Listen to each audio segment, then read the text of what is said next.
పొలిమేర దాటి అత్తారింటికొచ్చి వెళ్ళినట్టు వెళ్తున్నారు.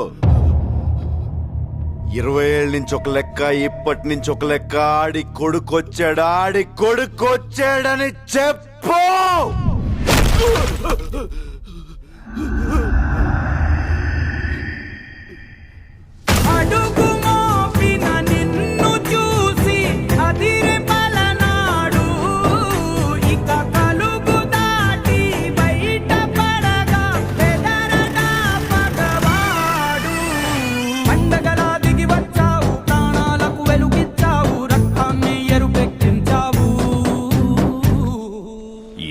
ఏళ్ల నుంచి మీ నాన్న మీదున్న గౌరవంతో తల దించుకుని బతుకుతున్నాం. ఆ కొడుకులకు ఎదురెళ్ళి సయ్యనేవాడు సరైనోడు ఎవడొస్తాడని చూస్తున్నాంరా. ఈ ఇంటి రక్తమే 6 అడుగుల పౌరుషమై వస్తుందనుకోలేదురా.